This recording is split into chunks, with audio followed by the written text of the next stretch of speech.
Right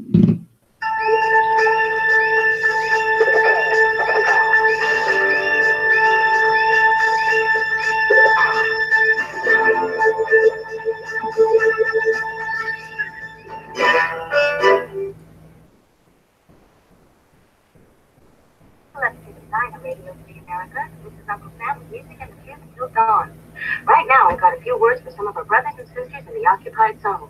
The chair is against the walls. The chair is against the walls. John has a long mustache. John has a long mustache. It's 12 o'clock, Americans, another day closer to victory. And for all of you out there on or behind the lines, this is your song. And welcome everybody to our daily gun show. Come to you live every weeknight at midnight Eastern, and we talk about guns for about an hour. It is episode 711, so we had agreement with the 7-Eleven chain. You got a free Slurpee today. All you had to do is go in and say it's daily gun show number 711. So hopefully everybody took us up on that. It was very expensive to get that all set up. We had to prepay for thousands of gallons of Slurpee, but I think it was probably all worth it. So hopefully everybody's got a giant Slurpee, and we'll dig into the show. 711 episodes in. Bob and I, Barker Bob, a guy from Canada, and I started doing this show a long time ago when he came down to Arizona to hang out for the winter, and we started to drive around. I basically drove around, showed him some of the gun shops down here. You know, being a guest from Canada, he was interested in the shops and the culture. So I do YouTube channels and stuff. And at the time that worked out pretty good. We did some videos and some reviews. I've got a bunch of websites. So that all was content for the website. I have a website that called Gun Shop Review that amazingly reviews gun shops. And it was a lot of fun creating that content with Bob. So we thought about how we could keep doing that. So we started doing a daily show, and it's evolved over the 700 episodes till today. One thing that's been consistent that entire time is that intro you just heard. It's from the movie Red Dawn, one of my favorite movies. I like the movie because it's interesting on lots of levels. That intro is from a point in the movie where the kids who have kind of taken the responsibility to jump up into the woods to start to think about protecting their town and their country. And after a little bit of reconnaissance into the town, they figured out they were in over their heads. And they got the radio for the first time from one of their allies in one of the ranches out of town. And at that point in the movie, they're listening, they're getting information for the first time. And it's coded similar to the French resistance during World War II. So on a couple of levels, I find that really interesting. And this show is an attempt to do something similar, to encourage people to get up off their butts and be part of the new media, be part of the effort we have here to, or the ability we have here to create content yourself and share it with everyone for multiple reasons. And we talk about that on Mondays. We talk about that often on during the show. So that's what the show is all about for anybody who hasn't been here before. And we've got open panel type of forum. We run this live on gunchannels.com each night. And there's a couple thousand members of Gun Channels, a couple of hundred that are regular users, a couple of dozen that use the site every single day. And we have lots of people who carry on conversations literally 24/7 over there. And this show is a panel discussion from anyone who wants to jump in from Gun Channels to be part of the conversation.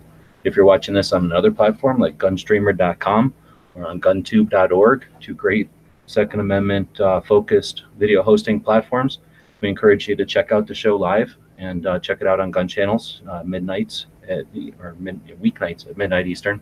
And grab a link and join us and be part of the conversation. Remember that as you're watching, you're also part of the conversation. So we have the comments, the text box there. You can leave comments and be part of the show. Anyway, Clover's jumping in from Texas, content creator and longtime internet user. Thanks for jumping in. You bet. So you just had your Patreon show. So that's something that you do for your Patreons, the people that financially support your projects. You do that like a private show for them once a month? Every third Monday, yeah. And I shouldn't say show. You're not like putting on entertainment for us. You're basically having a conversation, private conversation, let's say, with the people that are financially keeping your projects going. I really like that idea. Yeah, it's just to keep them aware of things that are going on, and then sometimes to get some feedback. Yes, a really good. It's a really good sample because those are the people that are supporting you. So those are people that have some type of a vested interest in your projects, right? Oh yeah. So it's good to get feedback, a feedback sample, and then kind of keep them aware of sort of what's coming down the line. The new stuff coming down the line, and then of course we got the random drawing. We always do too, and that's always kind of fun because that's I don't have a set prize for that. That's I kind of we pick the person, and then depending on who it is, I just kind of come up with something neat to send them that I think that person might like or get a kick out of. You know what I mean? The Ghost out there. I'm gonna throw him a link, and yeah, I think that that's one of the things that we've got with this tech and everything, and with the way that we're, I don't know, kind of evolving into the content that we're all creating, is this interaction or whatever. And I can tell you from my experience, I started using YouTube back in the day, just here and there, and then once I could see some community was happening over there, and the videos were new and interesting, and our computers and I guess the videos were small enough that it was not difficult to start editing and being part of it all. I didn't have any intention. There was no um, existing entity to model after, so it was really just an experience and experimentation with it all. Anyhow, from over the years, we started using YouTube more and more and having conversations there. And then at some point, I think it was in like 2009 or 10, they started the partner program. And that was if you had enough momentum or size, I forget what the qualifications were, you could get a partner channel. And that allowed you to basically allowed you to create your own page there, where everybody else's channel was kind of a static, whatever the template was of YouTube at the time. And the partner level gave you the ability to create your own thumbnails, which was, you can, as we all know now, is massive power, or massive feature. And then it gave us the ability to kind of using the modules that we have now, change our page to our own logos, but also the layout that we wanted. And that was really interesting, and that created a whole phenomenon or whatever. But anyhow, I can tell you from after accumulating 160,000 something subs, it's different when you're creating videos for lots and lots and lots of audience. And even then, with a lot of audience, you can only, I mean, I think, I don't know, everybody's different, I guess, but for me, I couldn't think about how many 160, even like 100,000 people were. Like I got 100,000 people in 2014. So, how do you know what 100,000 people? It's almost difficult to think about that. You go to a concert, that's a big concert is 30,000 people, right? So that's just tons of people. There's no way to know. So you can either just do what you want, which is always good, or with the interaction with the people who are commenting, I use that as some direction. But anyway, I guess what I'm saying is you can, when you have a giant audience and you're just throwing stuff out there, it's I don't know how to explain it. It's not like you're actually, you don't shoot, you have a target and you shoot for it. You just kind of keep throwing darts. And I guess after a while you can kind of see where people tend to view the most darts, but you can pretty much just throw a dart in any direction, is I guess what I'm getting at. You can almost do anything with that number of subs, and you're going to get response to it. Right. And that by itself can be a frustrating thing, because then you can just start throwing darts in all directions, and then you got to figure out which direction might have more appeal to you or something. So anyway, it's no fun really having that many subs. And the main reason I say that is because, again, you can't really have much direction in your content. So what I really appreciate Patreon for is that it brings your focus, it gives you the ability to bring your focus down to where you're literally building it for the dozens of people that you have supporting you. And why wouldn't you want to give them some influence, right? I mean, if they're there, and like, we've all done it, I think, put up polls to say what kind of area which direction should we head into? And that gives you actual direction of people that are not just casually aware of your content, but actually have some interest in it, and to the point where they're financially involved with it, which is just neat. Everything that's neat. Right. It's kind of like I've talked to them before, and it's kind of like they're the stockholders, I guess, kind of in a way, or I don't want to say necessarily board of directors, but they're kind of like the stockholders or something. So it's yeah, it's a really neat dynamic, really neat relationship over there. I would say it's a little bit different. Like, I watch Shark Tank a lot. I really like that show. And you've got your investors, or I always like to say that the venture capitalists of content, right? People that are on Patreon are people that know that their influence, their couple of bucks can help direct or help focus or help. They can throw their money at something they actually are invested in, literally, but also interested in. And so I guess I was going to say it's more like almost like if you're a musician and your audience is out there calling out songs, right? I mean, they literally paid a couple of bucks to get in there. So they are literally keeping you going, but they're also your audience. They're the people that you're creating the content for. So I think of the people on Patreon more like that, like the people at the club with you that are listening to your music. And I guess YouTube would be more like you're making albums and you're trying to see which album sold, and then you got all the influence of the different stores and the distributors, and there's so much influence, it could be difficult when you're just at a club playing a guitar and there's a bunch of people sitting there and they yell out a song. You're making at least one guy happy or one lady happy, and everybody else is tapping their feet, so you can kind of get some feedback. I think of my Patreons more like that than that's a good analogy. But they are financially invested. It's just that I think of somebody who's financially invested to like want some return on it, And I think that, at least for me, I support 30 or something channels each month. I'm not looking to get anything out of it other than the satisfaction or the I guess it's the satisfaction in knowing that I was able to help people that are doing good effort, right? Putting out, what's going to end up being good, solid Second Amendment content. And then there's thinks he's so good. He jumped in. Mm-hmm. Gun streamer gave him the key, the link. Right. Shield. Just Shield. Now we're getting shit. Ghost just jumped in from Arkansas. I don't know. Is he on a phone? Hey, what's up? Yeah, I'm on the phone. We were just kind of chatting because Clover you were in there. He just did his Patreon chat, so we've just been chatting Patreon a little bit here. I don't know. You've been listening, or you went through in there? Yeah, Patreon's. I love Patreon. It's one of those things where, it's an interesting dynamic. And I remember, when I first got on Patreon, I was really worried about getting on Patreon. I was like, okay, it's gonna be really weird, this, that, and the other. But it's really kind of put things in a whole different perspective, because you do have people that obviously like what you're doing and want to support what you're doing. On the flip side, I support a bunch, like you do. We all do. We all support other creators as well, and it's kind of a way to kind of feed the fire and keep the circle of life going. That if everybody's supporting everybody, then I think it just makes our community a little bit stronger. And another interesting thing is the whole Sportsman's Guide, right? Taking on some creators, and that introduces a whole dynamic that is groundbreaking. We haven't seen that happen yet, where actual industries and stuff can then come out and kind of direct and fan the flames of Second Amendment content creation too.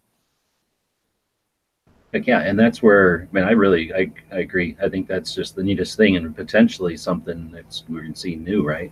But yeah, then that way, well, they cut out so many middlemen that way, I guess is the way I'm seeing it, right? Money gets right to, when they're supporting somebody, it goes right to the end game, and not, like some kind of a strategy of what can I do here that'll engage someone enough to want to buy something, that eventually, enough of people buy this, then it'll add up to only a fraction of what they might actually, just straight support you with. Sure. Yep. Yeah. Or, even look at what they may spend on, if you talk about big companies. I can't speak for Sportsman's Guide, obviously, but I'm going to generalize that if I had a big company like that, well, I'm sure a certain amount of my budget would probably go to something like, firearms education, and a certain amount of budget would go to, Second Amendment advocacy and, different things like that. So if you're talking about a big company and they have those budgets in play, how difficult would it be then to siphon a little bit from each of those budgets and funnel those, like you say, straight to creators out there that are, have directly got the ear of an audience. So I mean, they can, in essence, like you say, cut out the middleman. They can accomplish the same thing without, going and putting that money into, let's say, an organization or something like that. I'm just reading the YouTube side. Shadowwalker says, devices said contact administrator. So, gee, who or what do I email for help? I'd like to spend my money and help the channel. I'm not sure what you mean by the beginning there. He said he logged on. He said, oh, it says continuation. Yeah. Ah, okay. So you're talking about on gun channels. I'll have to go check out. I'm not totally sure what's the deal is there, but I appreciate it. And thanks for the feedback there. But yeah, I'm not sure. It could be I'm not sure. Some little glitch demon of some sort. It happens. Is it Shadow Walker over on gun channels also? Let's see if I can't see something on the other side, but I'll do that after the show or something.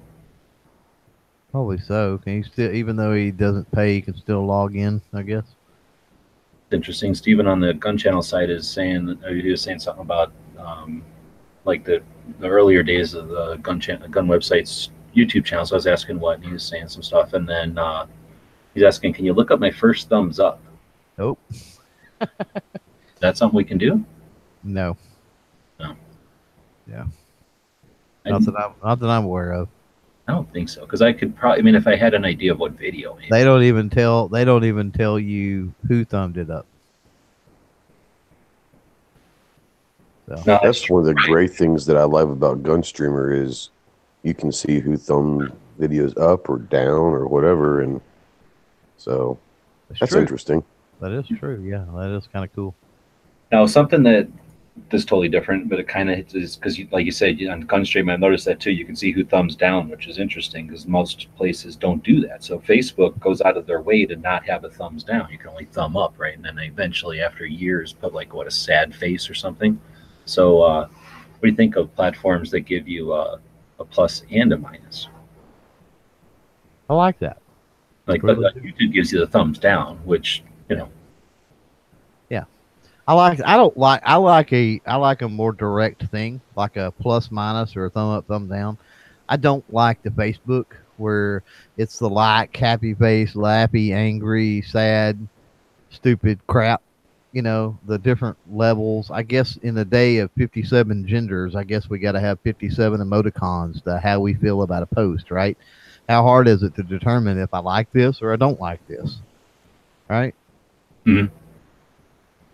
I mean, it's hard to, as a content creator, it's hard to gauge feedback if you just got mediocre responses, right? If you've got thumbs up or thumbs down, it's pretty easy to say, well, a bunch of people don't like this, or maybe this was controversial. And if it's a bunch of thumbs up, then it's like, oh, okay, well, everybody's enjoying it. Yeah, I mean, I think everyone's going to have a built-in percentage of thumbs down that we're anticipating in every video we do. It's going to be built into the formula. But if you put a video out there that is overwhelmingly, thumbs down or even 50-50, as a content creator, that tells me one of two things. Either I'm talking about a very controversial subject, and that's kind of the split 50-50, or it's not a controversial subject, and it's just really a crappy video that people are thumbing down. Either way, I'm getting feedback from it. Yeah. Well, this is a direction my audience didn't like because it's exactly. I probably won't be doing that video anymore, It was like the 13th or something. I remember the little message came up, we're going to adjust our stuff, and I forgot. And then I was looking the other day, and I'm like, what happened? Like, I lost, 200 subs or something. I'm like, whoa, what did I do? What video happened?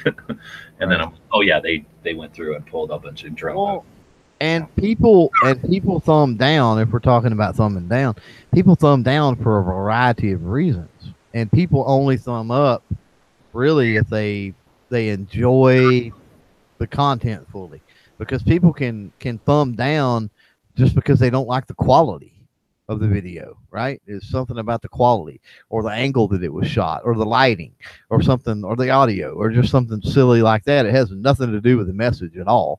And then there's people that don't agree with the message, There's people that just, there's the trolls. There's the people that just flat don't like you. There's people that don't understand the point of the video. I've had that before. Several of mine that have the most thumbs down, they don't get the point, and I'll give an example. Is my video. It was slamming Braden over at Langley Firearm Academy for talking about people need to run out and buy $150 Remington 742. And I said, whoa, whoa, whoa, whoa, whoa. The 742 is, you got to watch out for these problems, especially if you're buying a $150 rifle, used rifle somewhere. You need to be real careful that it hasn't been shot to the point or neglected to the point that these problems, which are, often seen in the 742s, don't exist, this, that, and the other. And, I get a lot of thumbs down hate on that because people are like, well, I've owned that rifle for 37 years and killed 6 deer. And I'm like, okay, have you taken care of it? Well, yeah, okay. And, you didn't buy it used for $150. You're missing the point, I think I'd be okay with a bunch of thumbs down as long as there was like one guy in the comments that was like, "Oh, thank you, this was awesome. This was the video I was looking for." Exactly. You helped. Yep. And on that video, there's a lot. As a matter of fact, I get a lot of questions on it about the 760s and the 7600s, which are the same the same design, but that's the pump models, right?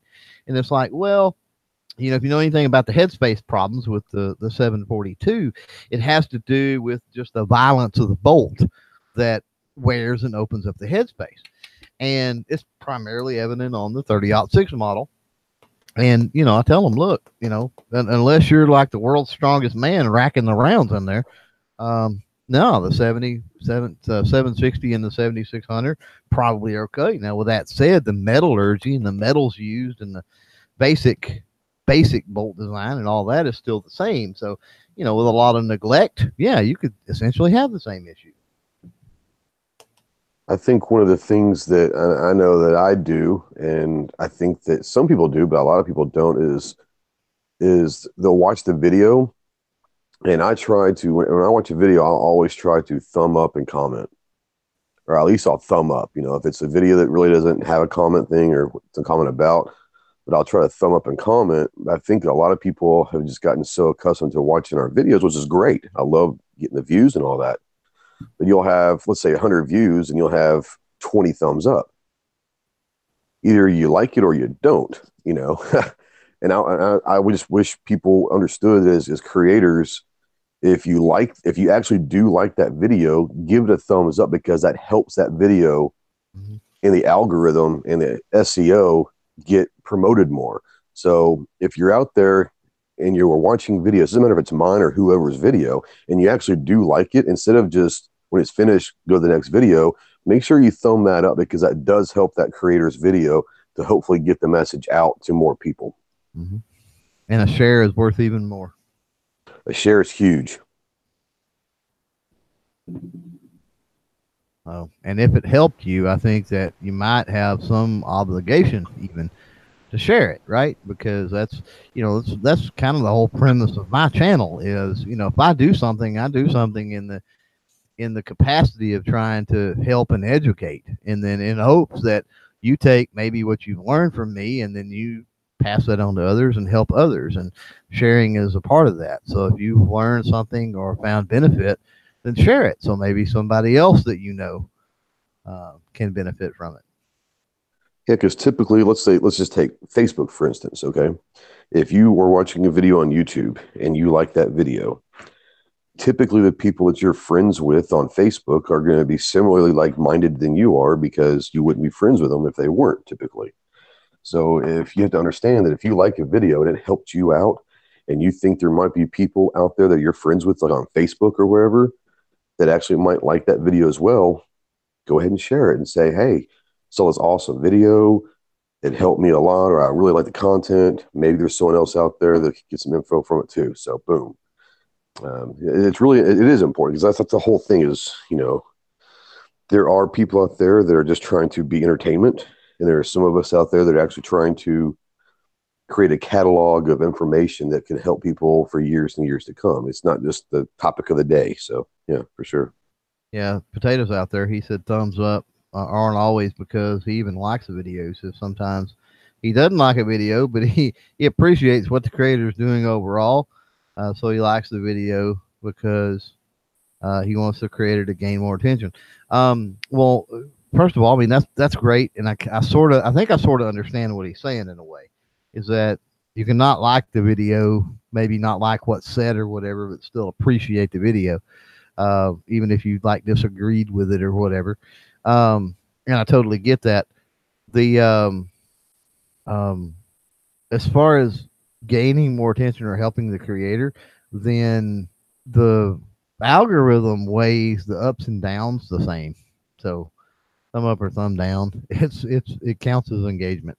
So don't be too concerned with don't be too conservative, I guess I should say, with the thumbs down. If you legitimately don't like it, then hey, because YouTube's going to look at that and go, "Wow, there's all these thumbs down. Wonder why."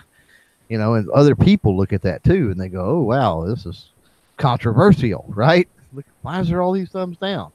So a lot of thumbs down can draw just as much attention as a lot of thumbs up. So I saw a couple of things. Tata's comment there, and then people have been chatting a lot on the YouTube side, so it's scrolled by already. But I was going to say, what if we talk about it? We've been talking about what it's like for the human beings, and like Ghost was talking about, what people might, or facilitating what people might be interested in, or showing them something that they might not have seen before. And, that's all human being side. But on the other side, Al Gore side of the internet, where all the tubes are, I talk about that all the time, that if the more interactions we do in the overall scheme, I end up looking at things from the big picture. In the overall scheme, if we had a motivated group of people, and I don't know how big that people might be. Imagine taking one of the biggest YouTube channels, and that might be an indication of how many people that are interested in guns around the internet, or on YouTube at least. If that many people were active and realized the power, the potential that they have with their clicks, each one, it doesn't matter if it's a thumb or if it's a share or if it's a share this to Facebook or what it might be, if it's a copy and paste a link, all of those things are understood and tracked and monitored by the guts of the internet, the little robot software that Google runs to make sure everything's legit and to offer the best suggestions to people when they're surfing or browsing or whatever. And I've talked about that a bunch. So thinking about it from the other side, with the thumbs and the shares and all that, I guess my continual urging is for people to realize that by watching, you're a commodity for YouTube. By interacting, you become a individual. Like, you become an actual player in the game and not just a number or accumulation of numbers. So what do you guys think of that? Is that, I don't know, is that too much to ask an audience, or I don't know where to go with that, but looking at it from the other side, from the tube side. I think that a lot of it comes down to if you're doing something on a consistent basis. I'm not talking about individual videos, but if a creator is doing something that is seemingly interesting overall as a channel, I think that's when you start seeing the people more engaged with a thumbs up, with a sharing and all of that, because they feel like they have a vested interest, because like, man, every time this guy puts a video out, he kind of hits home with me. And I think that once you find, and this is something that happens when channels are very young, and I went through the same thing, is you kind of have to find your way and find the path and the mission that you really kind of hit home with. And I think, my mission is obviously different than Clover's, but we share a lot of the same audience. And I think a lot of that is because our personalities are the same and we do a lot of things together, but our missions and our platforms are different. But I think what you have, like you said, is if you have a motivated group of people that are kind of your core group, and they are promoting or they are supporting, they're engaging, then you do become part of that channel, and that channel does become part of the community, because at that point now, I might be misunderstanding what you're saying, but I think I understand what you're saying. But when you have that core group that's always supporting and thumbing it up and sharing and all of that, that not only helps them become part of that channel in that core group, but it helps that channel become part of a bigger community, because they're getting more exposure and they're getting more eyes on them. So I think it kind of feeds itself. And I might be way off on what you're trying to say, but is that anywhere close to what you're trying to say?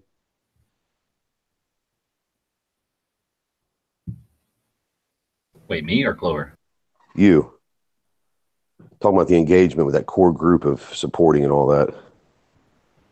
Well, and I guess, yeah, I think that's maybe what I was trying to get at too, is like, I know that, if we've got 20 people that watch our stuff, or a dozen people or whatever it happens to be that watch our stuff on a regular basis, we can anticipate that they're going to give us a thumb or whatever. But then is it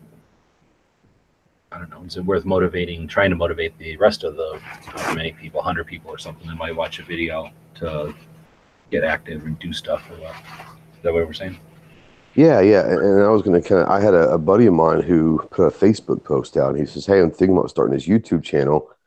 And he actually asked his Facebook friends, "What kind of stuff would you like for me to put out?" And I told him, I said, "Do what you're passionate with, whatever that is. If it's drills and training, or if it's, smithing, or if it's, whatever it is, whatever you're passionate about, do that, because you're going to find a group of people that are interested in the same thing. They might be somewhere else in the world. It might not just be in your hometown or in the country. But if you find that core group, what that does for me is give me the motivation to sit there and say, okay, I've got my core group that I know is going to support me no matter what. I've got that. Now I'm confident in myself to know that now I can go and reach others. And hopefully there's more people out there. I know there's a lot more people out there that shoot at the range. So maybe I can try to get them to come watch my drills or whatever. So I think that core isn't very important. And that kind of gives you the motivation to go after those other 80 to 100 people or whatever it is.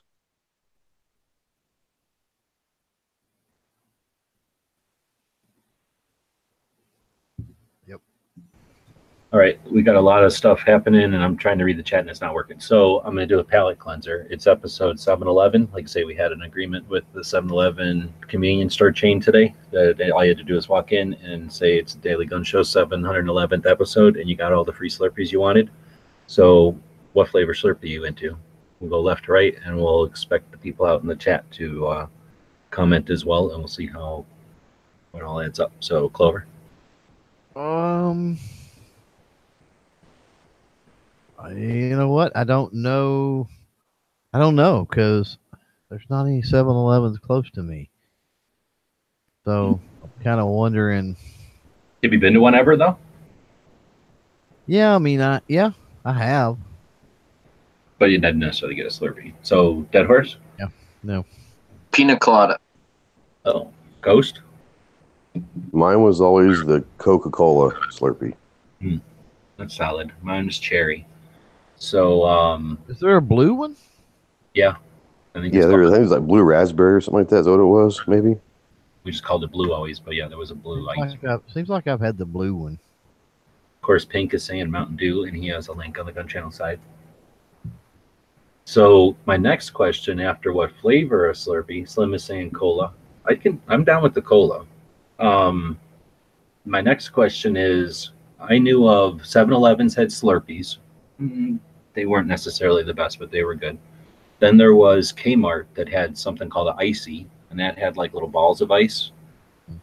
And then there was others. So as far as frozen, whatever Slurpee type of drinks are, whatever chain, whatever convenience store, whatever gas station, is there a type of Slurpee that you prefer over a 7-Eleven Slurpee? Anyone? The Ices. We have Ices here. Man, the cherry lime is good, and the blue raspberry, I guess is what it is, or the blue one. But I don't usually go for the cola ones with those, because I mean I can get a cola, so why would I do that? Oh, that's what I used to do with the Coke. Is I'd get the Coke Slurpee, But what I'd do is that on top of it, I would go to the Coke machine, the little fountain Coke, and actually put a little bit of Coke on top of the Slurpee just for the extra flavor. And that was pretty dang good. What about Coke? Like Coke Slurpee most of the way, and then top it off with cherry Slurpee, or vice There versa. you go. You got a cherry Coke. Absolutely. Yeah. Oh yeah, No doubt. that would be okay. I was never a big fan of cola because they always tried to make me drink RC, and I don't like RC, so I never drank cola very much, except for Coke Slurpees or Cola Slurpees. I don't. Were they Coca-Cola? I guess they were. Yeah, we call them Coke Slurpees, but I don't know. In Dallas, they were called Coke Slurpees. Okay, but so that I meant then I didn't mind. But anyway, I think they were. It would be like if you took Coca-Cola and put it in the freezer, right? And it got all gross. Oh yeah. Actually, drink it though, so that's why I liked it because it was, like I say, it was better than drinking a soda, I guess, when it's super hot out. Oh, we used to. Oh, go ahead. I said we used to kind of just every now and then we would go, and 7-Eleven was big because we had the Slurpees, and you also had the Big Gulp. And the Big Gulp was, for me at least, the first gas station that had like the mega sized drinks. So, oh yeah, we loved 7-Eleven growing up. I think he's saying, is RC Cola old? Yeah, I guess. I don't know. You guys know RC, right? It's been around forever, yeah. I think it's still, Royal Crown Cola. Yeah. I like RC. Now let me take that back. I don't do caffeinated, and haven't in quite some time. But before that, I mean, yeah, I remember growing up through elementary school, grade school, junior high school, whatever. I mean, RC machines is what we had in school, so was just used to it. I mean, it's different than Coke. It's not the same as cola, but it's different than Coca-Cola. That's why. I mean, I didn't like Coca-Cola either. I didn't like any cola. But Definitely. Yeah. It's not Pepsi either, so it's kind of in that middle between Pepsi and Coke, you know. Well, if there's Pepsi and there's Coke, I consider RC to be like in the Coke's direction, but further away from Pepsi. It's sure. Like, yeah. RC. Yeah. One thing I think with RC, and I think all colas are this way. I think it has to do with how quickly and I don't know, it's something to do with the chemistry of cola, I guess, but how quickly the carbonation dissipates or something. It seems like RC, if you like set an RC down for very long, to me it's nasty when you go back to it. And Coke, I don't really get that with like Coca-Cola. So I this is off topic, but since it's cola related, I go to this website usually every day, and it comes up with 5 random facts every day. One of them just happened to be today was, and I don't know, you guys might have known this, but in World War II, did you know that Coca-Cola made a clear version of Coca-Cola for the Russians?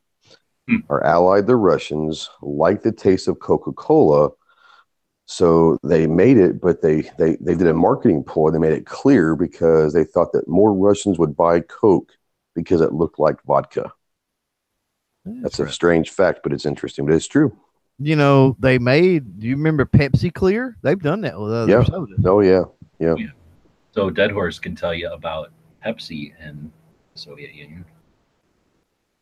Yeah, did you know at one time Pepsi had the 4th largest navy in the world because of the Soviet Union?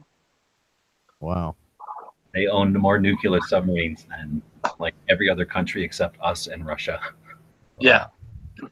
Pepsi, the company, owned more nuclear submarines than any other country. Really?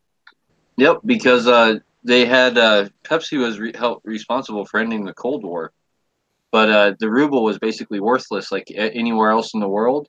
But Russians wanted Pepsi, so and Pepsi wasn't taking rubles in payment. So as a favor to the president at the time, Pepsi started taking old Soviet scrap ships, which were gone through by the CIA, and for intelligence, which they did find intelligence out of some of these ships, like old naval charts on where the subs had been, which led to them finding out about possible interactions of sinking other countries' subs and stuff, and some foul play on their part. But yeah, between surface ships and submarines, Pepsi had like the 4th largest navy in the world at one time, strictly from taking in old Russian military boats and subs. Wow. Kind of cool. And they started that whole thing because somebody went over there and they fed them Pepsi, or they gave them Pepsi to drink or something. Yeah, the leader of Russia, the what did they call him? Not prime Premier. minister. Premier, yeah. So they tricked him with Pepsi. Like, who was it? Was it what president was it that tricked him with it? Was it like Johnson or Lyndon B. Johnson? Or like someone tricked him with it and was drinking it in front of him. One of our presidents was drinking it in front of him, and and they purposely turned up the heat and made it all hot in the room. And then like a Time magazine photographer got the picture like at the perfect time when he got offered a Coke or a Pepsi, and is taking this American drink, and it was a sign of like, oh, capitalism prevails, right? And so it was like a huge media thing back in the day. Yeah, that's interesting. And that was The propaganda war. Right. palate cleanser for the 7-Eleven show. So besides Slurpees, what else do you go to a 7-Eleven for, or a convenience store? Fill in the blank. Nachos. These days. We're gonna Oh, really? Really? we're gonna steal from Matt and go round robin until somebody's the last person who can think of something to get at a convenience store. It'll probably go for a minute. So Ghost. Pizza. I'll go with cigarettes. You go to a convenience store for a pizza? Have you Oh, yeah. never had like some of the gas station pizza? It's amazing. Tombstones and like the local versions of Tombstones can be incredible. They can be gross, but they can be incredible. Yeah, they Right. can be. Local gas station, powdered donuts.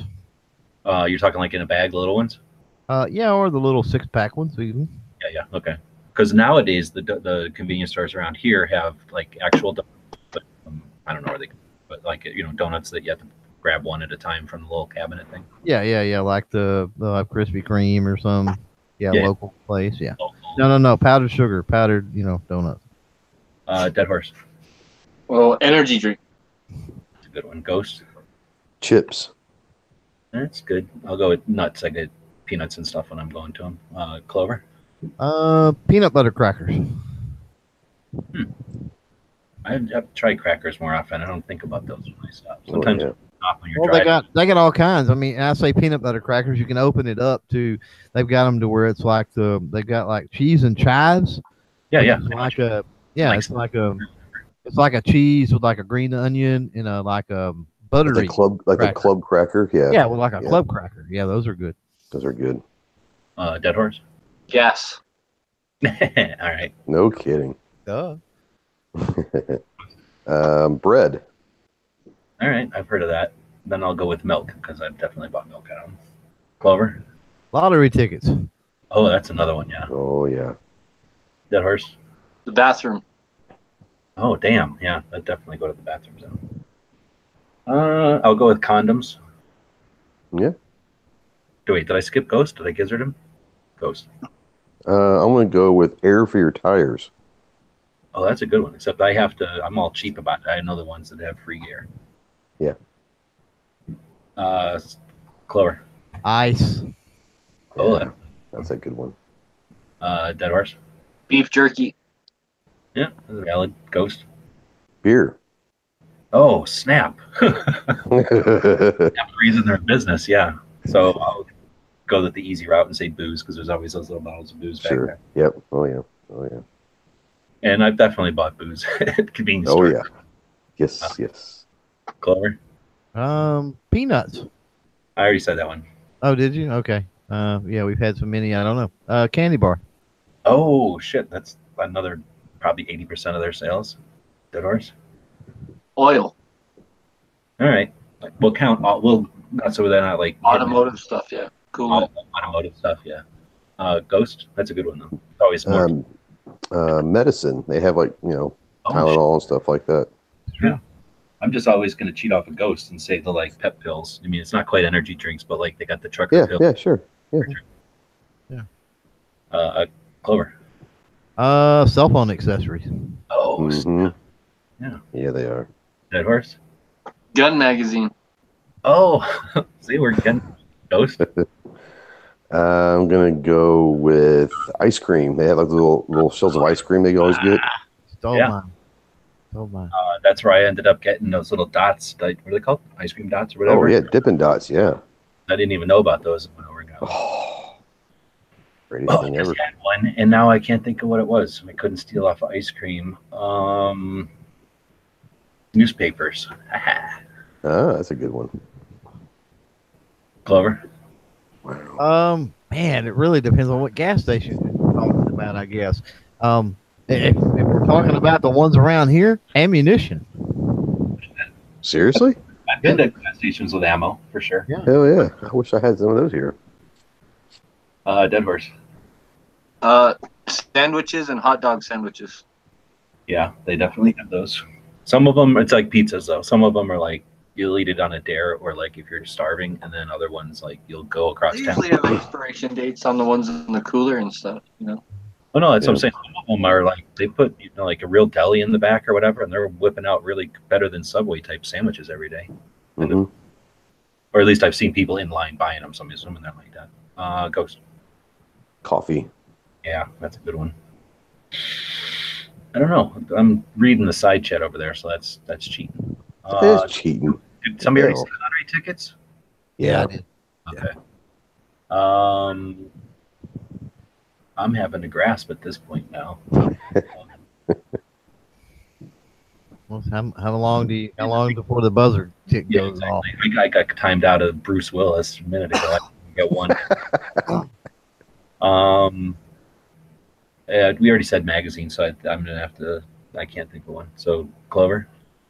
Yeah, I had one too. Crap, what was it? This is something that I don't know that this is going to be. I don't know that this is going to be relevant, but I can tell you what. When my phone died in Tulsa the first time we went, and it was like late at night, and thank God I run into Mr. Wright at the gas station down the road, because my intention was to go in there and buy this because my phone was dead. A map. Oh yeah. Yeah, and you can't do Yeah. that always. They don't always have maps anymore. Not anymore. Yeah. Dano, you know what we're doing? I have no idea what I stepped into. Well, we're almost at the end. I don't know if you're going to be able to keep up, but try to. We're going through things you could get at a convenience store. I've already dropped out. We're doing like a round robin or whatever till there's one last man standing. We've hit almost everything. If you guys are cheating and reading the YouTube side, there's all kinds of hints. But if you're not, there are things that we've missed. Yeah. I have not. Clover? Or wait, where were we at? I just Dead went. horse. Dead horse now. Directions. Oh, that's valid. Ghost? Dog food. Well, it's okay. It is I've valid, bought dog food there before. but I would urge everyone, please don't buy Purina dog food at those places or whatever. Well, no, I'm just saying, but I've had to in an emergency situation buy yeah, it. I agree. Well, here's the thing. In the olden days, I agree, but now anymore, I would go to a Walmart because they're open 24/7. That's true. That's But true. yeah, back in the day, definitely, especially when you're traveling and stuff. Yeah. Now it's back to Clover. Now, Ghost said pizza. Does anybody said anything about breakfast sandwiches? That's separate. That's separate because they'll also clear them out half the time and put something else out there later, right? So That's true. Yeah. And again, that's the kind of thing where sometimes it's all you got, but other times there's gas stations. Like there's this one where we used to go hunting south of here, and we'd all wait and eat there for like because they did this bagel thing that was massive. It was incredible. Dead horse. Propane. Mhm. Yeah, I'm gonna count the firewood and the charcoal. People have been roll call said charcoal, but that's valid too. Going camping and stuff, and you're screwed. They got the big propane bottles out in the rack zone from the Blue Rhinos and stuff. Oh yeah. And a lot of people use those because if your store doesn't have it, then Yeah, for your barbecue and yeah. Clover. Or I mean Ghost. Depending on the time of day, I would say something that used to resemble something that looked like a hot dog at one point in its life. Yeah. Sometimes you get those hot dogs that are like 8 hours old and they're just nasty looking, but hot dogs. I guess we'll call it separate. But Clover. What about the microwave sandwiches that they have? They have the hot pockets and the different. You know what I'm saying? Not Yeah. the prepared ones, but like the stuff basically out of like the microwave burritos. I'm gonna call all that Yeah. stuff. Yeah, it's in a little refrigerator over there, and they got there's all kind of little weird. It's not a freezer, but yeah, in the microwaves there, and you throw them in there and heat them up. Oh yeah, and I know people that have lived off of those convenience store microwavable foods at lunches and stuff. Dead horse. Ice. You already said ice. I Oh, think. Oh, did you want to turn? I just didn't include you guys because these guys were kind of facing off already. Well, I can wait till later. Well, I'll put you in the rotation. Okay. Did you guys mention any medicines like diarrhea? Yeah. Advil? Yeah, we got Yep. that one. Like I said, these guys, we've been going for a while. Okay, duct tape? We haven't actually said that one yet, so we'll take that. But that's also going to include all like house, tacks or nails or screws or anything like. There's convenience stores that sell an axe. I mean, if you get out into a camping area or hunting area, you're going to get camping supplies and stuff at a convenience store. Gary, you want to throw in on theirs? Well, I can tell you one thing you have to go to the convenience store for, and that's if you're out of it in the middle of the night and your nearest Walmart is 30 miles away and you're out of toilet paper, you better go to the I convenience never store. thought about that. Yeah. Clover.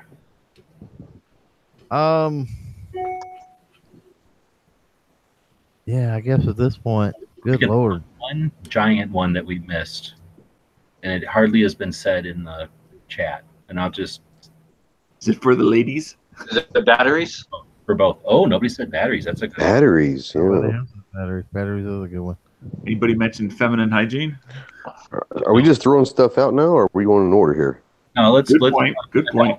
No. We're getting towards the end. So I'm going to say I've got one in mind. You guys throw them out until you hit it. And then hits it. I'm going to say. It's only been said kind of once out in the chat. Kind of. Not even. I want to say like detergent. Oh, that's a good one, but no. But yeah, soaps. Okay. Donuts. Oh shit! Pants said stamps, and I didn't think about stamps. Ice cream?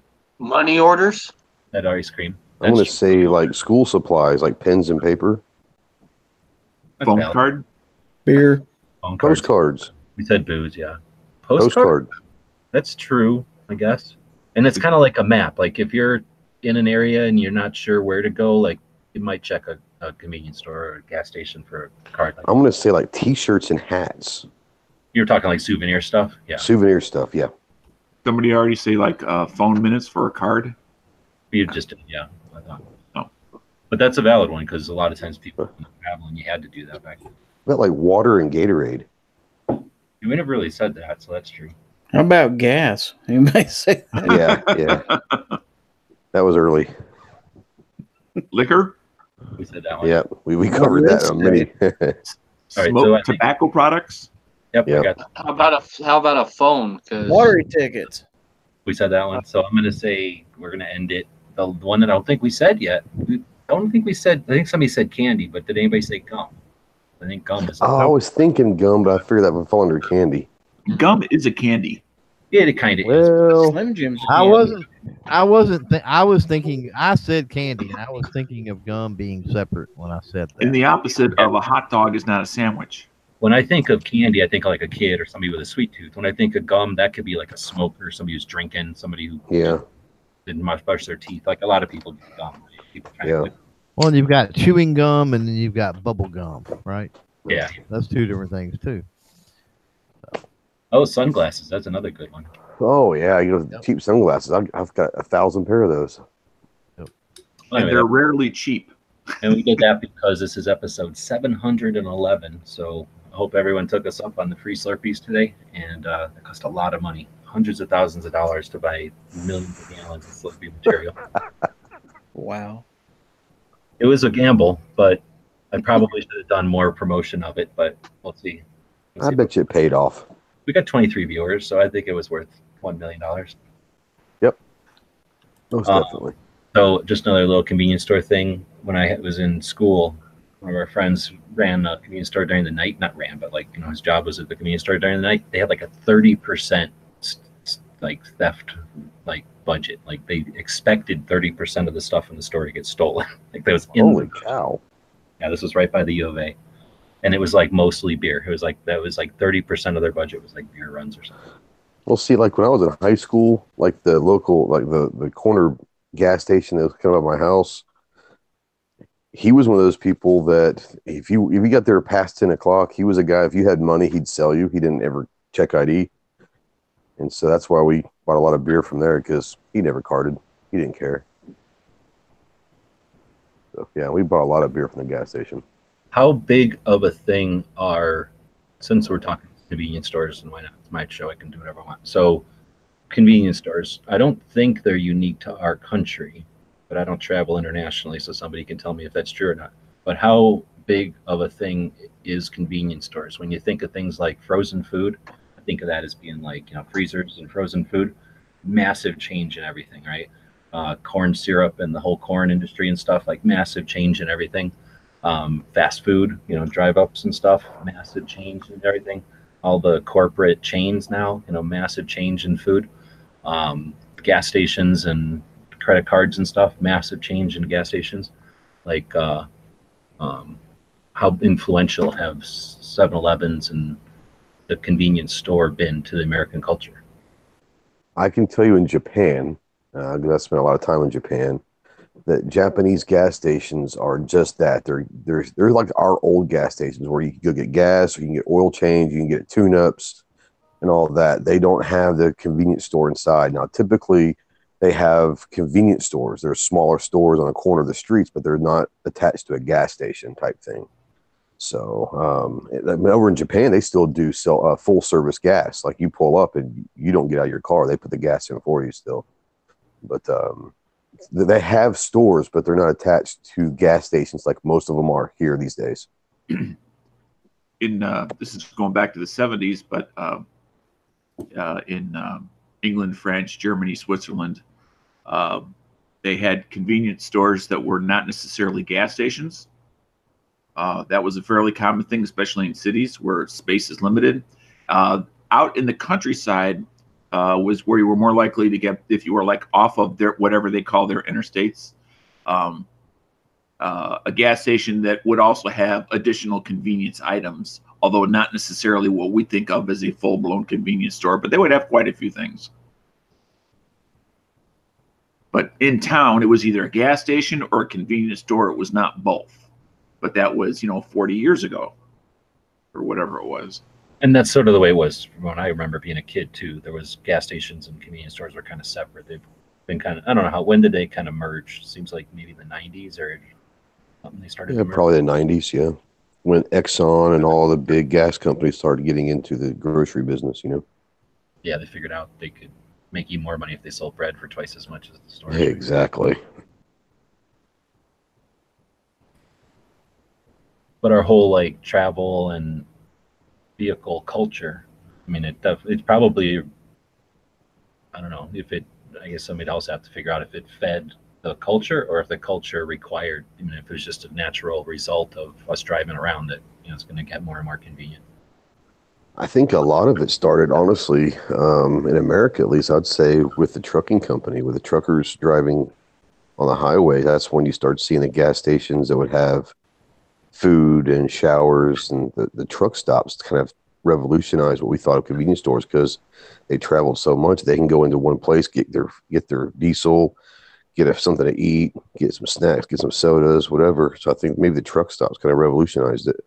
Yeah, I agree with Ghost 100%. I think the trucking industry was the next logical step after the train explosion in this country as far as moving goods and services around. And as a byproduct of our American culture was us being able to piggyback off of these great infrastructures that were made initially for trucks, but then for us to travel and enjoy life. I mean, we've always had that ability or that wanted desire to whether it was just the next town over or whether it was the next county or the next state. But now, because of technology and the infrastructure that's been laid down, we can go much further.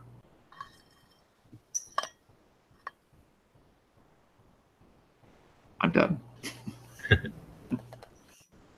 Thank you, Eisenhower. Right? When you go into, I think one of the neat things about shops still, and why I'm glad that magazines haven't died, is that most of the time I go into a convenience store, there's at least a gun magazine or something to look at in a line or something, and I have to look around for something. There's a presence of firearms in these stores, usually. Yeah, still, they'll have recoil, or they'll have concealed carry, or they'll have, they have several of them in there. The ones at least around here.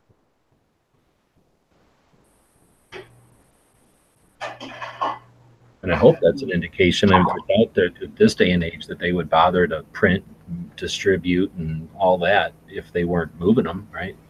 Yeah, one thing I've noticed, I don't know if anybody else has, is the prices on them. Prices on magazines, and I don't know if it's because they're just not selling and they gotta that's a result or what, but they're used to, I mean, $1.99, $2.99 or something, and then before you knew it, they were $5, and then some of them now are like $8, $12. $9, $10, $12. Yeah. Or they come out with them like 4 times a year or twice a year, and it's $14. Right.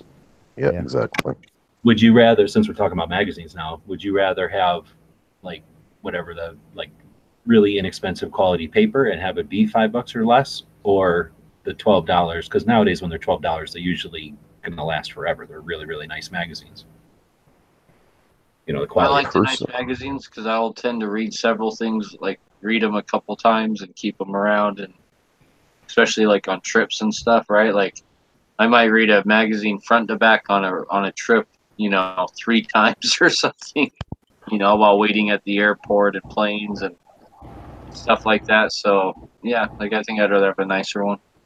For myself, it depends on. As an example, I'll use a Consumer Reports annual car report, where they not just have the new cars, but they also go back for 10 years on the ratings of all the cars and the various categories of each and how reliable or unreliable they were. Something like that, I'm willing to pay more because I want it as a reference material for the next year, not just for like an airplane ride.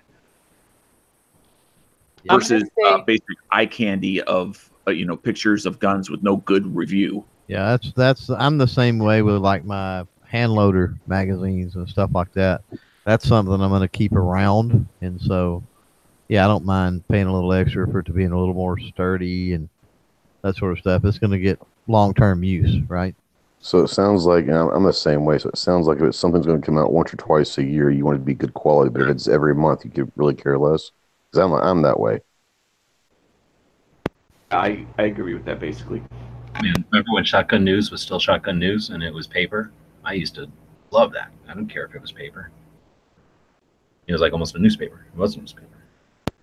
Yeah, as far as the text, it doesn't matter to me what kind of paper it's on, as long as I can read it. But they do not hold up. I mean, they fall apart after a while. Were you gonna say something, Angelina? Yeah, I was gonna say that if it's a thing that comes out often, I don't really care what paper it's on. Or are you just gonna copy off a Ghost? Oh yeah, I was just copying off Ghost before he said it. I was trying to mansplain so she doesn't get bored. Well, Well, as long as she doesn't it is what it is. Explain to us, we're okay. So, mansplain. We used to do, well, still kind of do a member of the day. Today we're doing a podcast of the day. I don't know if I'm allowed to screen share this or not, but I'm gonna do it anyway. So I've been listening to this podcast. I found out about the other day through the what are they called? Something. The new network for the Pro 2A podcast. Does he have a link to it? Can't think of the name. The one that Masada Yube's podcast is in, and You want Firearm Network or something like that? Anyway, I found it from another podcast, and it's called Riding Shotgun with Charlie, and I'm going to drop the link in here. He's got 281 subscribers, so I'm going to play a little game over here. We're going to drop the link on the one platform, and then we'll drop it over here on Gun Channels. And then encourage people to check this place out. We'll see if the subscriber numbers change here. He started out fairly recently, and it's this, you can see from the thumbnails. He just puts the camera I think it's just a dash cam pointing backwards, and then he puts his phone over here to get 2 camera angles. And he just drives around for maybe half an hour or so with people from the Second Amendment community, activists and researchers and authors. And he started doing this and ended up meeting up with Mark Walters, the syndicated radio guy. And that Mark Walters guy said it was a cool, from what I understand, he said it was a cool concept, and he helped him get even more contacts and reach, or I'm not sure. But it seems to be blossoming quite a bit, and he's got lots and lots of people who are really active in the community. He's got some people here that are, people have been around forever, and just really interesting. He, picks them up basically, and then they drive somewhere. Sometimes they talk about where they're going or whatever, but mostly it's about the person or their projects or whatever it is, and super fun, easy to digest.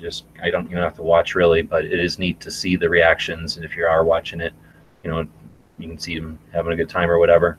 But for me, I listen, and really neat, and can't recommend it enough. And what do they start with? 281. We'll see how many subs we can get them.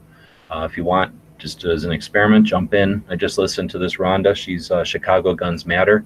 So after Chicago got Illinois got concealed carry. Chicago was being a jerk about it, and Rhonda stood up, said nope, and Second Amendment Foundation paid for 2 lawsuits at this point, and they're continuing to effort towards rights in Chicago. So is that the black attorney gal with the hair braids? No. Yes. Is she an attorney? Yeah, I think she is. I think I read an article about her, and she was like if it's who I'm thinking, she's like a pretty accomplished attorney. She's the one I spoke to at the Gun Rights Policy Conference. Well, you'll know in a second. Are you looking at my screen? I didn't think she was an attorney. She said she's a mom and she's. Oh, that's her. Oh, okay. I didn't realize she was an attorney. Yeah, so she's Chicago Guns Matter, and if you want to find out about Chicago Guns Matter, listen to this podcast. It's what 30. It's kind of like that thing that Jerry Seinfeld does. He goes like drinking coffee in a cars with comedians or something. But they just kind of sit in the car driving around talking. Oh, okay. So that's probably where I got the concept from. Now you might know this guy, Charlie, I guess, because he had a viral video where he was playing Jingle Bells or something by shooting, right? Like bang, bang, bang, bang kind of thing. And it blew up. And he has that on another channel. But instead of just doing something basically frivolous, he wanted to start doing something with some meat and started doing this. And this is, I don't know for him if it's what the percentage is, but he seems to be, putting some real effort into it. And anyway, I thought it was a good channel. We're going to talk about that. And then I'm going to use that to be a table of contents, and we'll start featuring some of the people he's talked to, and then others as we go forward with the show, talking about members of the day. I like it. So we're up to 285. So I've got a bunch of subscribers over there. But anyway, as I say, if you want, jump in there, drop a link on the main one. So tell them the Daily Gun Show sent you over. And I'm trying to get him to let me listen to his podcasts on my shows. So I've written him an email, but maybe if we can poke him. I think you should try to get on his show, but he won't be able to use a camera. Yeah, I don't care about being on the show, but when I'm doing my work, I got a bunch of work I'm going to be doing here next couple of weeks. I have the okay from a couple of other pro gun podcasts. I know I can listen to your guys' shows. So if I'm going to be online for like 4 hours doing work, and I want to listen to something, I don't want to have to talk for 4 hours. So I'll just, I want to be able to listen to some of that stuff, and then, it helps promote their shows and then the people that he's talking to. I listened to this one from, am I going to be able to find it? Has anybody heard of, all right, it's going to take me a minute. Oh, maybe I can look at my history, huh? I'm on YouTube. If I watched it from this channel, I did. Has anyone ever heard of Michael Bethencourt? Michael D. Bethencourt? Nope. No.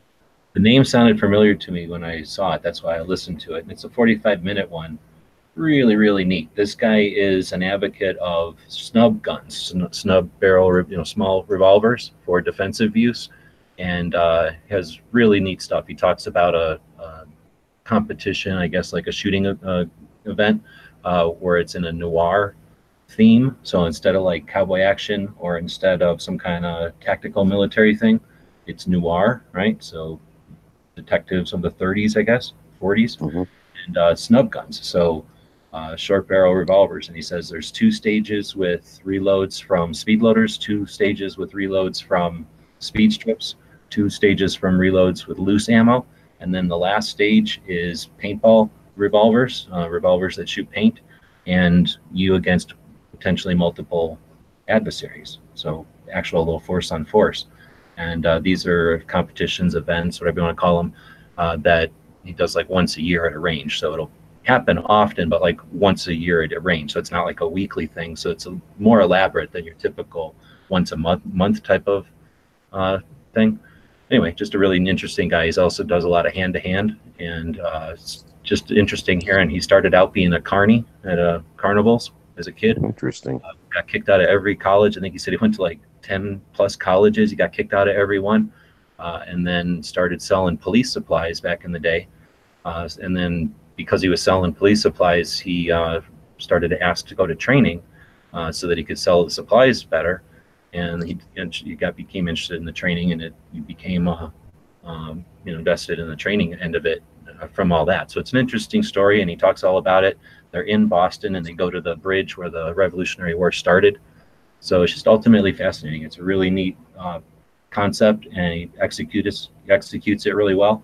And production-wise, it's pretty decent. I mean, there's a little bit of fuzziness sometimes when the camera's bouncing, but audio-wise and clarity and everything, very well done. So can't encourage. So this guy, I guess this guy travels all over the country to drive around with people.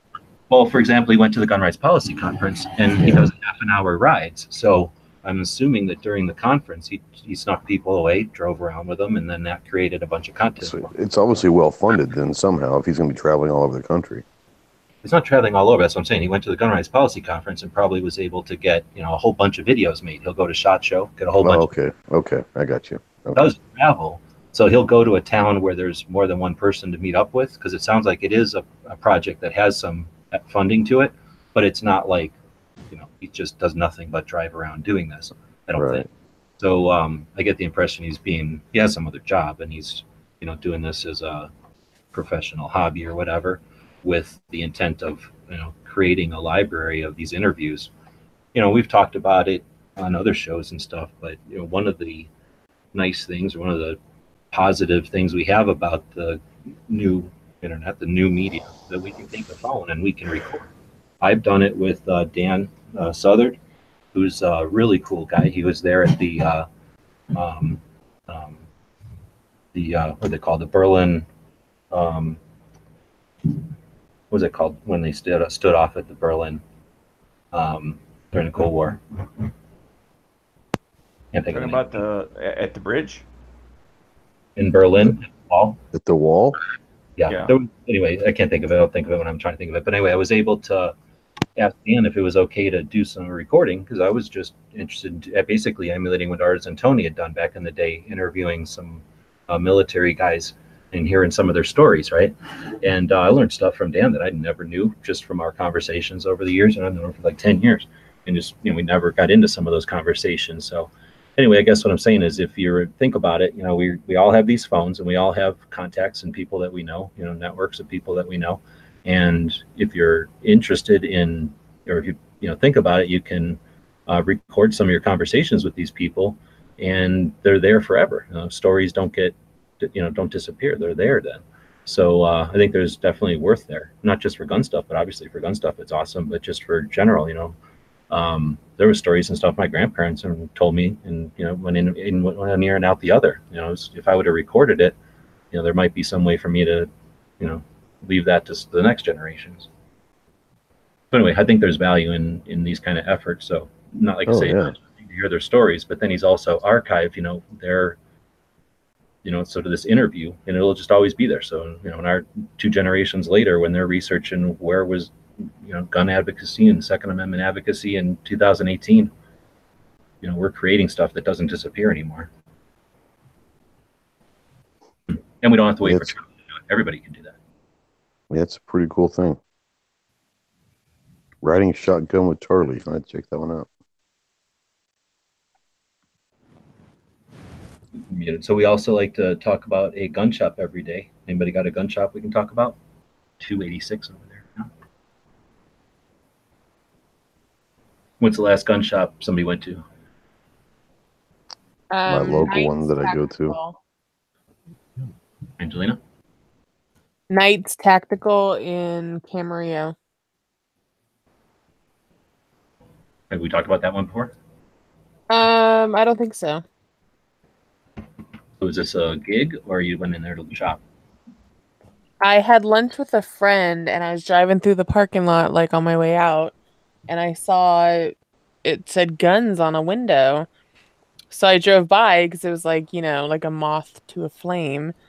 And yeah, it said guns. I thought, oh, is it does it say airsoft?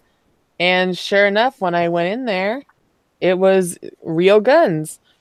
So yeah, it was kind of cool. And I guess they've been there for a couple years, and I had no idea.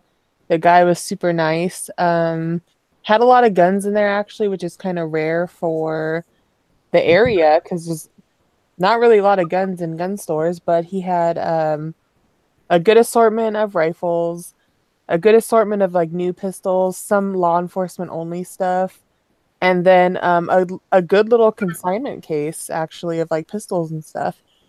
So Pictures, are these accurate? Are they new? They say um that's why I asked.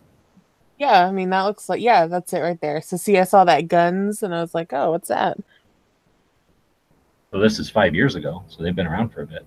Yeah, they've been around for a bit. And because when I went in there, I was talking to the guy and I was like, oh, are you new? And he said no. Like, oh yeah, see, like this Magpul stuff, they had a lot of accessories too, which you don't see a lot. Oh, really?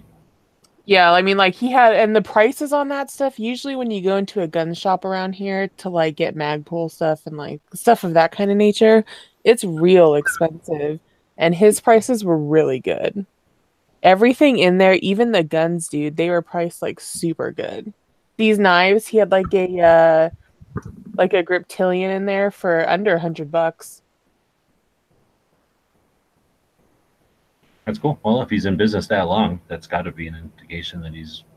Yeah, and these like, see, like in that picture, he's got like some survival food. He had a lot of stuff like that too, like a lot of prepper stuff. So, I mean, if you're not really into guns, you're into like survival stuff. He had like kind of a lot of stuff like that. Now this is near you, so he was close to where the fires happened? Kind of, yeah. He was pretty much between me and Oxnard. Oh, so well, okay. So he's going to kind of towards the coast from the fires. Mhm. Was I guess my question was going to be: is he empty with all the survival food? Like, did people buy it in prep, or was he still had shelves full? Oh, interesting. I don't know actually. I didn't really notice.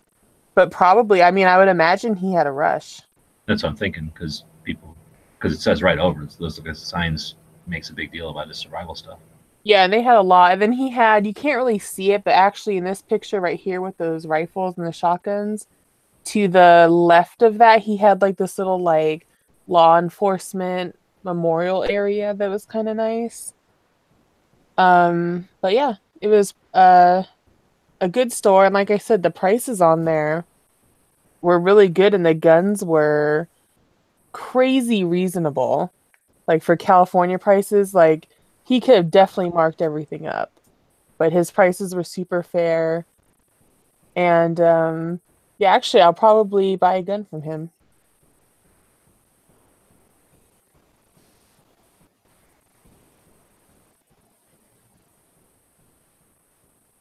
And now I found their website from. Oh no, I didn't. Oh, they have Instagram too. I know he's on Instagram because I followed him on Instagram. Right on. Well, it's cool that they've got pictures out there, and I don't use Yelp very much. We'll have to do a show on Yelp versus Google Maps or whatever sometime. Oh, I love looking at things on Yelp because people post pictures of like the inside. So if you want to see like, do they kind of have a lot of stuff or not really? You can go to their Yelp and usually someone's posted a picture inside. My impression has been that Yelp is much more granular than Google. What do you mean granular? As far as information about the business, You mean granular? I don't what they do, what they sell, possible pictures, reviews by customers. You mean it's more useful on Yelp than Google Map, or than Yes. Google? Yeah, I mean, I think it's kind of a good tool for this kind of stuff. But unfortunately, it can also be misused since it's customer public driven. Okay, pop quiz. Seven Wonders on the YouTube side is asking, what is an SBS? Gary, what's an SBS? Oh, he's sleeping. Sleeping. Oh, I'm not sleeping. I had my mic muted. I'm sorry. What's an SBS? Yep. Short barrel shotgun? I don't know. Yeah. So that's just our cool abbreviations that we use. SBS, short barrel shotguns. I knew what SBR was, so it kind of makes sense. Extra credit. Do you know the definition of an SBS? Shorter than 16. Oh, are you Gary? Are you Gary? What? I could be. I want to be Gary. I know it. I think I know it.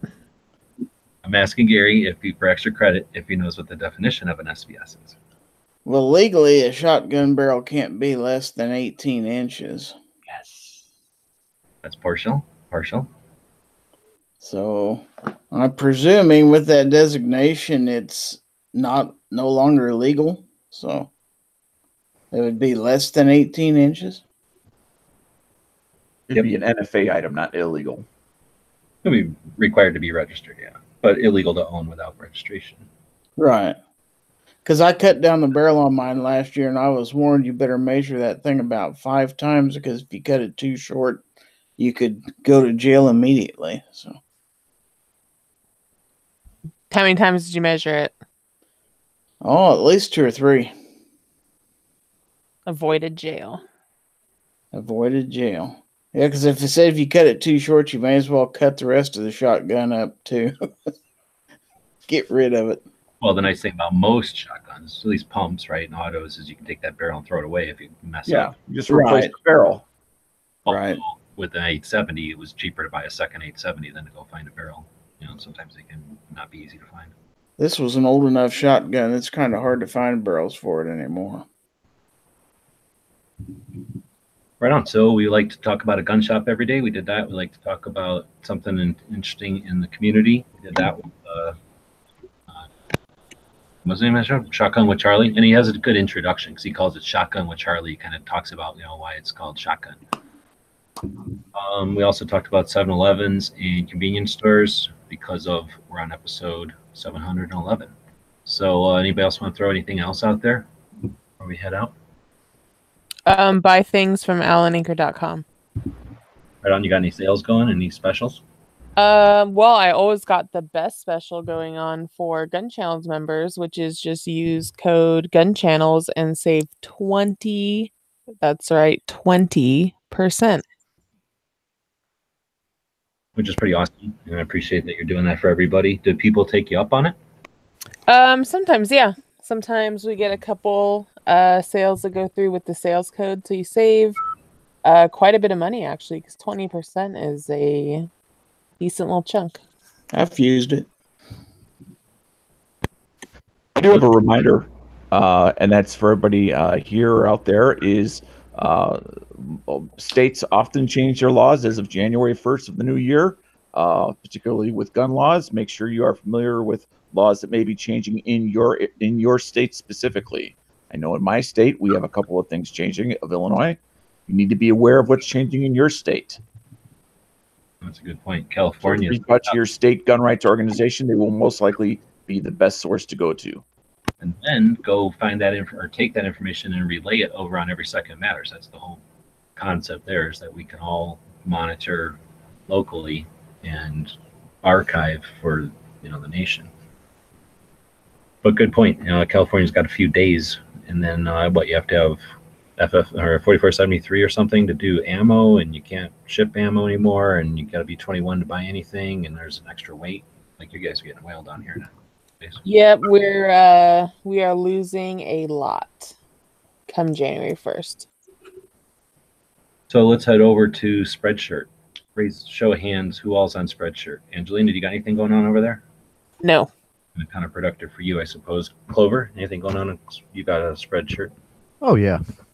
And can you throw me links? Because it's difficult is to being nice about it, trying to find our names, our stuff. Yeah, I can. Hang on a second. And everybody else who get it, we'll throw them out there. But Clover, Ghost, you using Spreadshirt at all? I use Spreadshirt, but I can't throw you links. I'm on the phone, so. No worries. We'll try to find it. And then Gary, you're using it. I saw your links. Yep. Dead Horse and Nano. Have you thought about it at all? No, I don't even know exactly what it is. Okay, well, let's talk about it. So basically there's t-shirts, right? And you want to make a t-shirt. The means of production technically should be getting easier and easier all the time, but human beings and businesses and relationships all exist still. So finding a T-shirt place to produce stuff that is, unknown, an unknown quantity, an unknown size, and unknown colors can be pretty tough for everybody, right? So Spreadshirt tries to accomplish that by being print on demand. So you have a concept, you want to put a shirt out there, but you don't know what the demand's going to be. You put it on Spreadshirt, and it'll not exist. It'll just be in their catalog until someone actually orders it and print on demand, and then it gets shipped. So the idea is you don't have to waste time with inventory. You don't have to waste cost on inventory. How come Gary's makes me click shop now? I wonder what the difference. But so the idea is that Gary could put this link up there, or this image up there. He's got a couple of different images. You click on one, and now I can decide, do I want that on a hat or a shirt or a hoodie or all the different stuff that they have. Their products are across the top here. You get an iPhone case or a mug, let's say. Actually, I was going to look at these buttons. So for $10, you get 5 buttons, and they're sweet. They're a metal button, and then you have some to give away. You got some to put on a bag or something. You got a couple to put in the car or something, and then you got one to trade. So $10. I don't know what Gary gets out of that. A couple of bucks, hopefully, and then they ship us some stuff, and seems kind of neat. So anyway, these buttons don't exist until I click add to cart, and ideally when I pay for it, then they get created. So ideally you wouldn't need to have a big complex system going. You could just think of something funny or something interesting or something clever or some interesting piece of art and create a store. Didn't cost you nothing, right, Gary? No, just time. Yeah, just set it up. You throw the image up there. Once you put the image up, I'm going to go back to mine and show you what it looks like on the underside. And you log into it.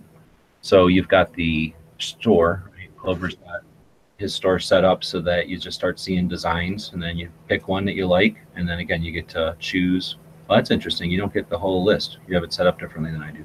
If you've got your store set up, then you actually pick what you want in your you pick what items you want out of your store. So mine's set up for the cheapest women's shirt and the cheapest men's shirt. That's the only things I have on there right now.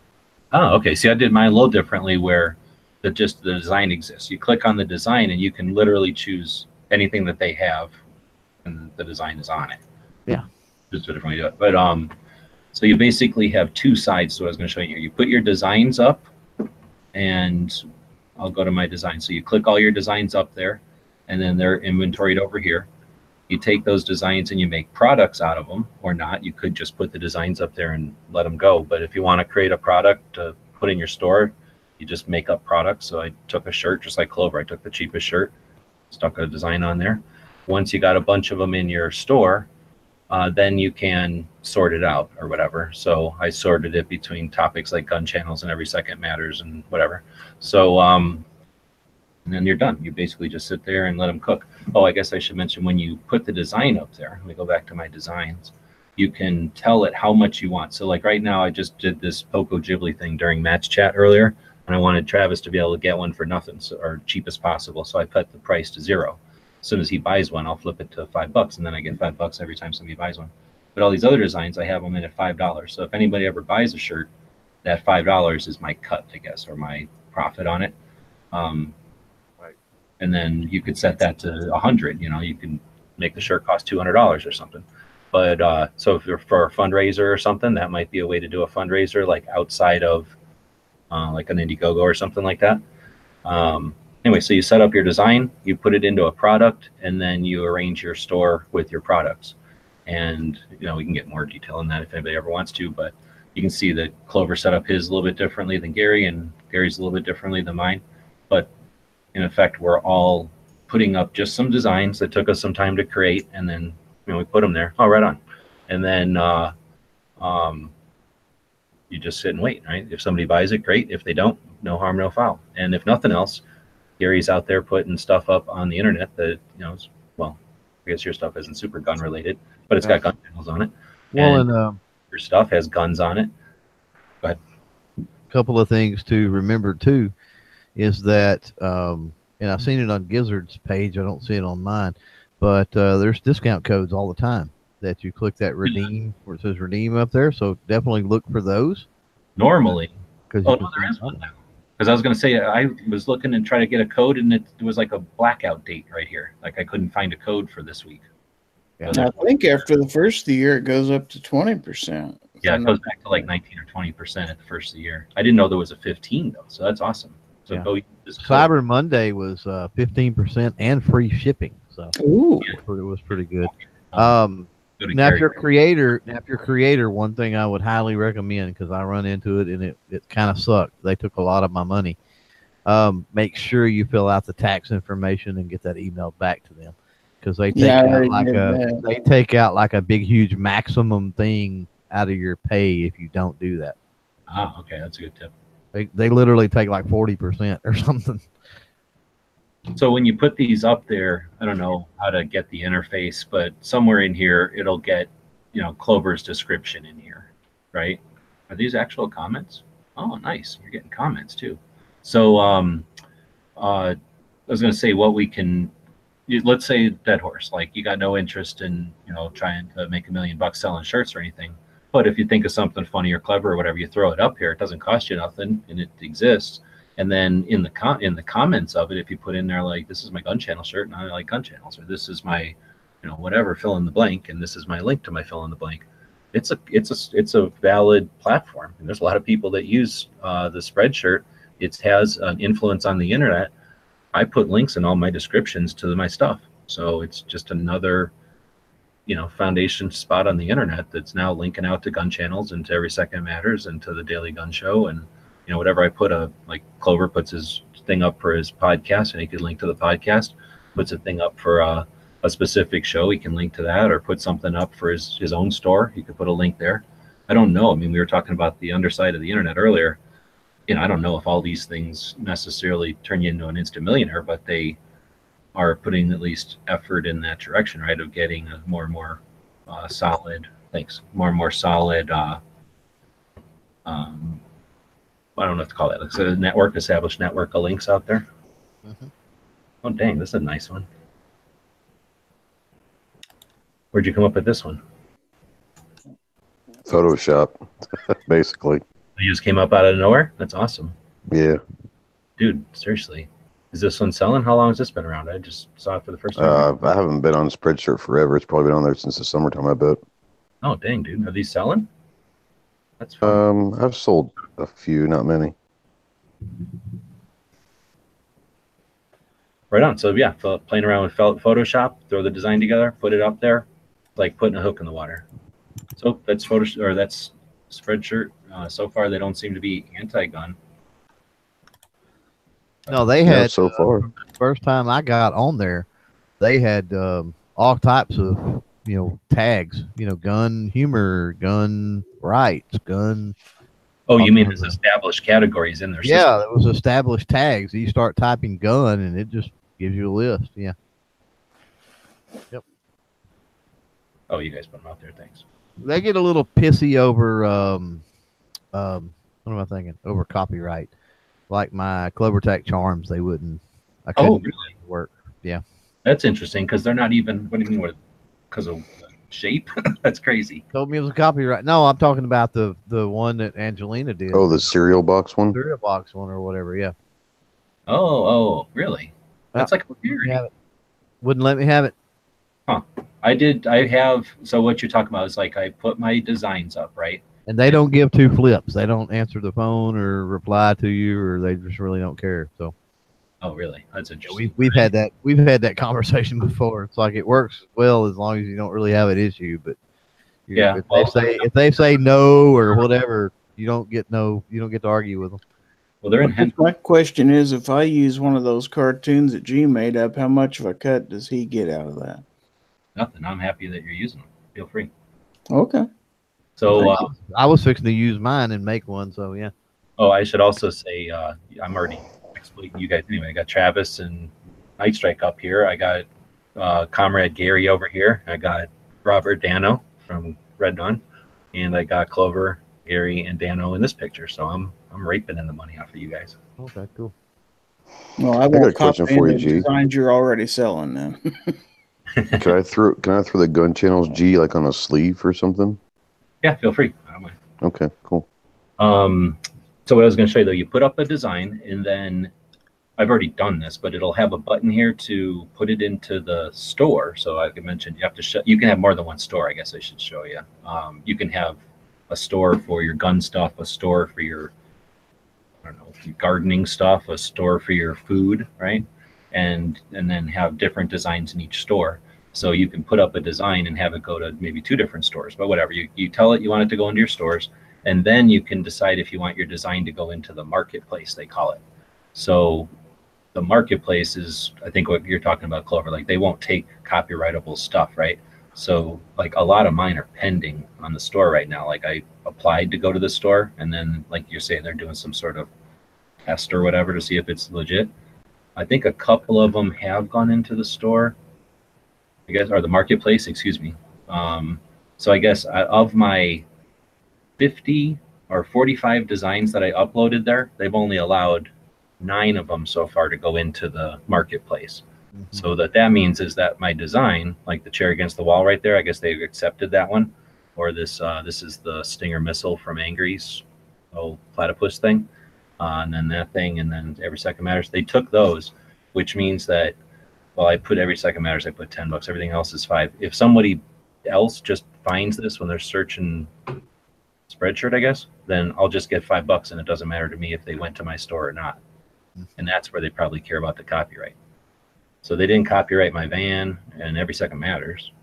Yeah, I haven't tried to put the CloverTac charms back up outside of the market. I need to.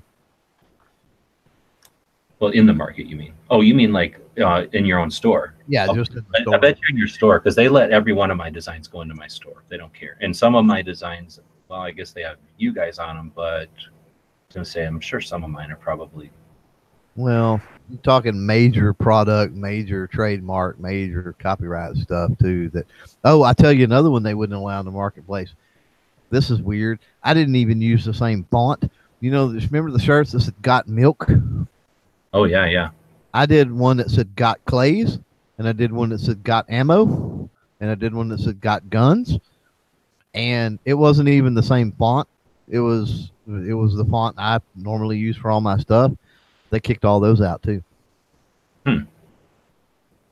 I can see the Got Milk, because they probably own more than just the font, right? They own the saying or something. Well, I didn't, like I said, I didn't use the font, and I changed the other word, but it apparently. Were you allowed to keep on in your personal store? I never went back and put any of that stuff in. Once I stopped dealing with the marketplace, I just quit dealing with the marketplace because I was pushing my own stuff anyway. So I really don't see the gain in the marketplace. I just think the marketplace is a way for me to kind of push gun stuff up into it, even if they don't want it. You know? If somebody is on there searching for things, I mean, there's the possibility they run across it, I guess.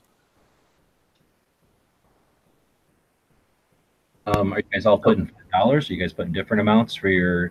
I got two on mine. I try to keep mine. Yeah, mine are 2, so it keeps the price down.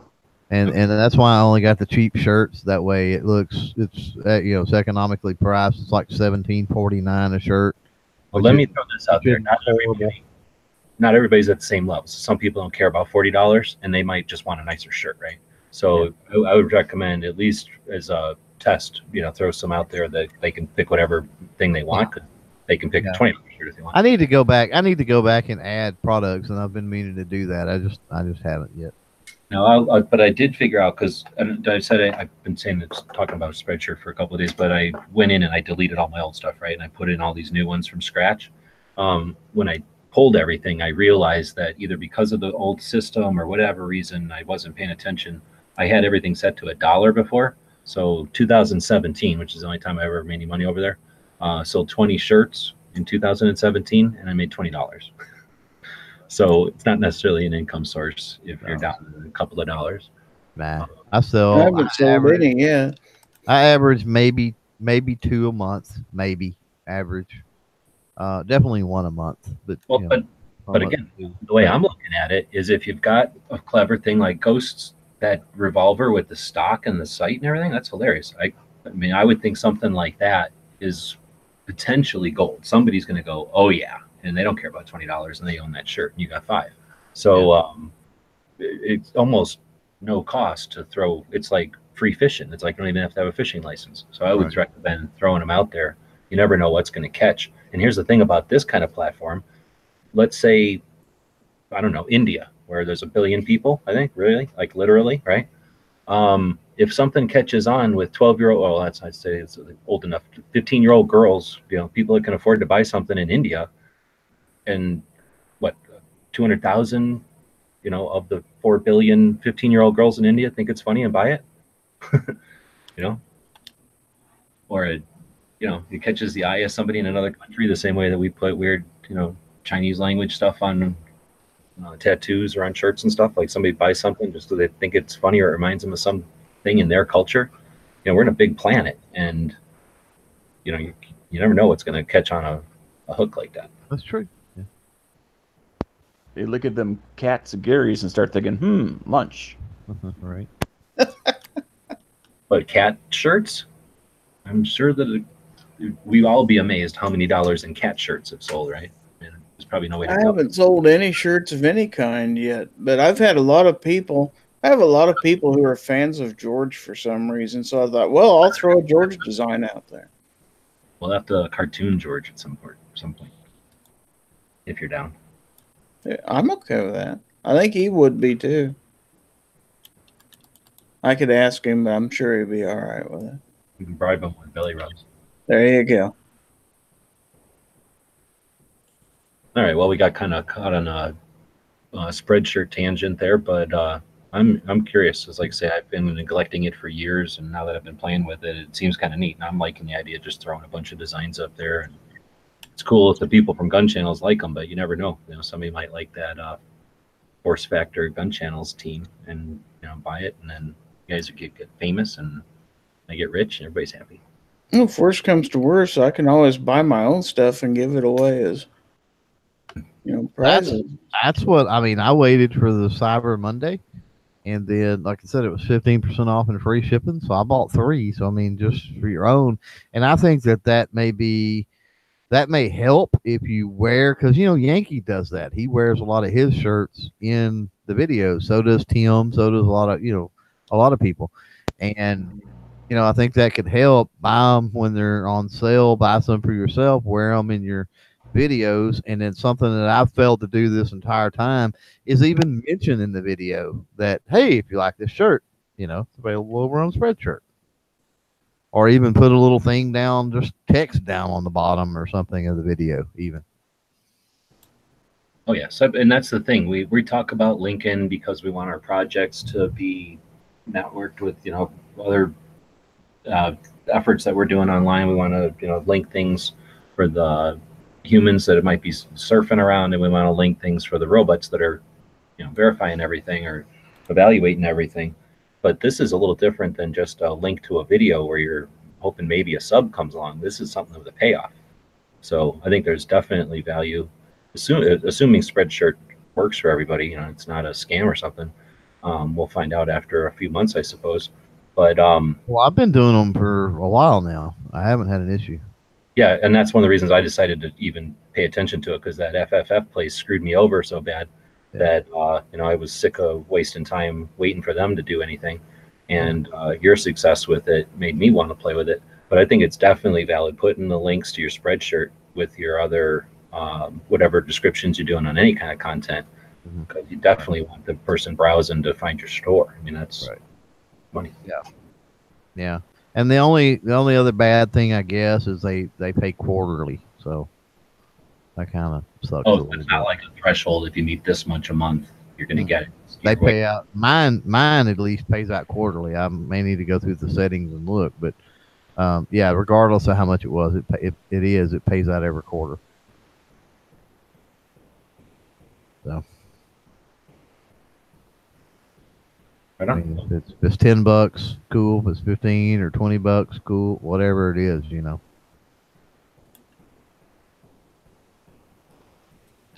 Yeah, I haven't played with it in months. I'll probably have to go in tomorrow and take a look at it. Oh, I highly encourage you to, man. You've got so much art that, yeah, you'll be amazed how fun it is to start slapping it up there, and then it's a shirt, and it's a shirt, and it's an iPhone case, whatever. I'm going to do an operation training day. I can do an arm citizen one now, all my different projects. So I didn't even think about all that, but I need to do that. All right. Well, I think with that, we'll attempt to wrap it up again. Anybody else want to throw anything out there before we head out? Shopatgearwebsites.com. Yeah, I got one thing for all of our Pro 2A brothers and sisters in California. If you're under the age of 21 and over the age of 18, you have 3 days left, I believe, to go buy a rifle, or you have to wait till you're 21. You imagine that? Just about Well, I wonder about the details on that. If they were, and maybe Angela can add some meat on the bone there, because I think this is important.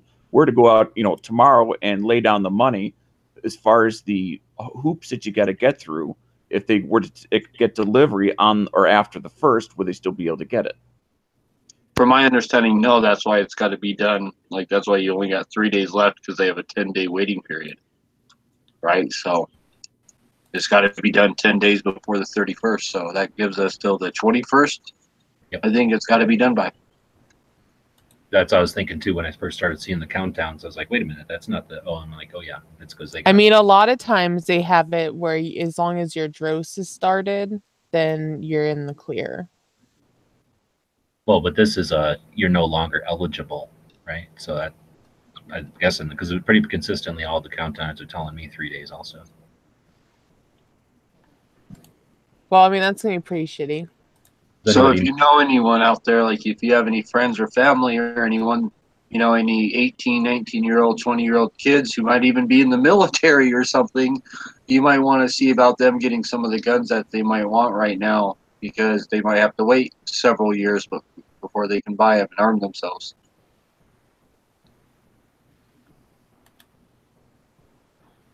Makes me more mad every time I think about it. It's so fun, at least for, I don't know. Let me do this real quick before we end. When you were turned 18, did you go out and buy your own long arm, Angelina? Yes. Clover? Yeah. Of course. Yes, on the day of my birthday. Host? Not when I turned 18, but I did the day I got home from boot camp. I was 19 at the time. Okay, well, it still applies, obviously. Yeah.